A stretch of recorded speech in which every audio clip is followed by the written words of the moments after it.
E agora tem esse novo tópico dos vídeos do Anônimo, pelo menos os vídeos do qual eu fico tagareando sem parar, que é suco cultural. Uma coisa extremamente refinada, etc e tal. De qualquer forma, eu vou dar algumas recomendações humildes, né? E vocês, do YouTube, do Instagram, do Facebook, podem fazer a mesma coisa. Coloca aqui nos comentários algum filme, algum livro, HQ, música, qualquer coisa relacionada à cultura pop e além da cultura pop, certo? A primeira recomendação é cinema. Veja o novo filme Thor, dirigido pelo Todd Fields, estrelado pela grande atriz Cate Blanchett. Cate Blanchett, modéstia à parte, uma das melhores atrizes, pelo menos do cinema mainstream americano desses últimos 20 anos. Uma espécie de Gena Rowlands do século XXI. E ela tem uma carreira extraordinária de derivados filmes, uma atriz que está sempre disposta a fazer derivados desafios, derivados papéis, um nível de ecletismo absurdo. Porém, desse filme, eu me arrisco a dizer que é uma das suas performances mais brilhantes em toda a sua carreira. É impressionante a forma como ela consegue transmitir a naturalidade da personagem. Já de cara a gente percebe que aquela mulher sabe tudo de música, que não é uma atriz, é uma mulher com um nível de naturalismo exacerbante. Inicialmente, pelo menos depois que eu saí do cinema, eu fiquei deveras cético perante algumas escolhas narrativas do Todd Fields, diretor. Né? Eu achei o trabalho de montagem irregular e achei que alguns personagens coadjuvantes não tiveram uma conclusão uma conclusão de um fechamento de desenvolvimento.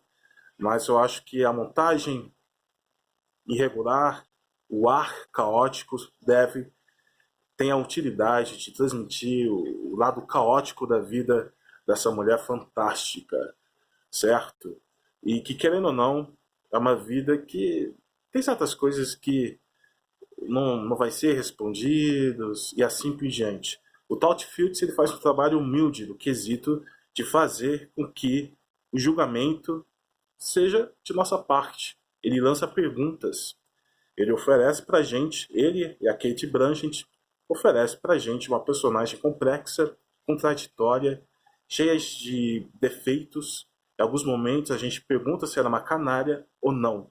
Porém, é um filme que está longe de ser um filme preto do branco, é um filme que navega por áreas cinzentas. De qualquer forma, uma recomendação cinematográfica. Agora uma recomendação literária, dos livros. A Pediatra, de Andrea Del Fuego, uma escritora brasileira. Eu nunca tinha lido nada dessa senhorita, porém, esse livro me surpreendeu bastante. É um livro de bolso, no sentido de que você pode ler rapidamente, na hora do seu almoço, indo para casa. Eu terminei esse livro semana passada, eu levei 2 dias para terminar. Eu terminei esse livro ao pôr do sol de um domingo preguiçoso. Então não é uma leitura difícil e também não estou falando isso de um tom pejorativo, certo? Só estou dizendo que é uma literatura de bolso, que é uma leitura fácil, que é uma espécie de Coca-Cola geradíssima, e isso é bom. Né? A Andrea Del Fogo ela apresenta essa protagonista pediatra. A capa já é uma coisa confrontadora, uma pediatra fumando cigarro.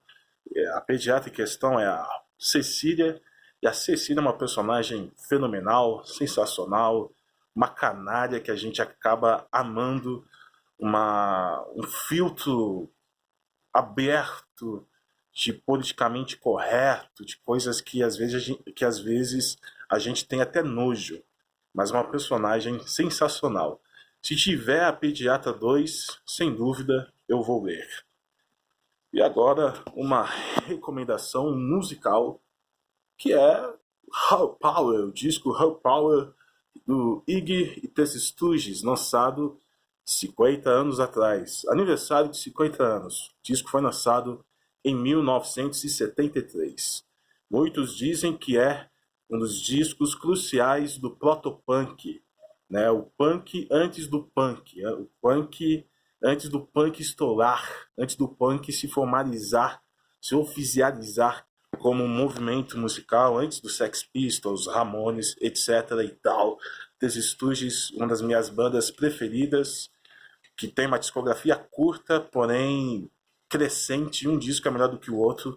E o Her Power, a obra-prima do The Stooges, é um disco de 50 anos, só que envelheceu muito bem, porque até hoje a gente sente a sujeira sonora, disco sujo, uma pancadaria musical. Tem uma certa polarização perante os fãs. Qual versão é melhor? A versão mixada pelo Bowie ou a versão mixada pelo Iggy Pop, o vocalista do The Stooges?